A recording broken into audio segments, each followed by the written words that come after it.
2 morts suite à un énième règlement de compte. 2 tués par balle sur fond de trafic de drogue.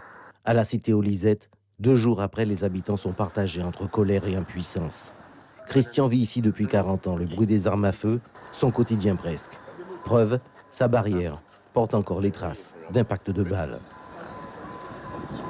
Ce sont des cartouches. Ça a été tiré, ça a traversé et de l'autre côté, au fond de chez moi. Qui a tiré?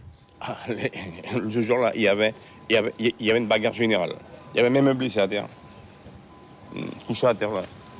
Pour ma sécurité, j'étais obligé de faire une barrière. Là, je suis, comme on dit, et je suis en prison. Des bougies éteintes sur les lieux du drame où sont tombées il y a 2 jours les 2 victimes de la fusillade. 2 morts de trop pour les habitants de la cité aujourd'hui excédés. Des riverains pour stigmatiser une fois de plus une certaine impuissance des forces de police.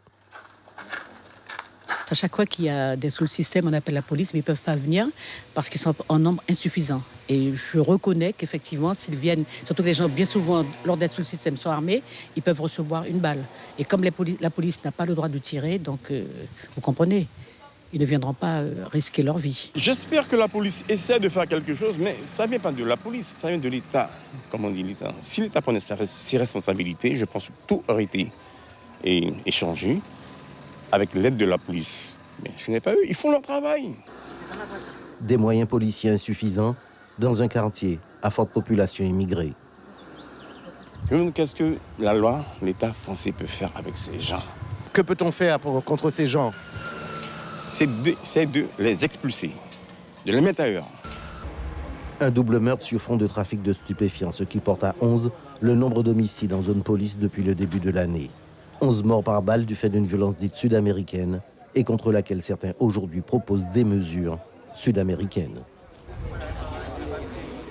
Vous voyez bien, on reçoit les gens venant du Brésil, du Suriname, de Georgetown, un peu partout, quoi. Et on en reçoit même des Colombiens, des Péruviens. Donc c'est vraiment il faut vraiment une réponse sud-américaine. Justement, qu'entendez-vous par là, par réponse sud-américaine?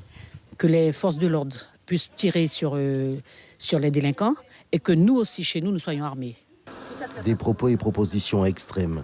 Traduction d'un ressenti, comme un réflexe d'autodéfense d'une population de quartier en plein mal-être sociétal.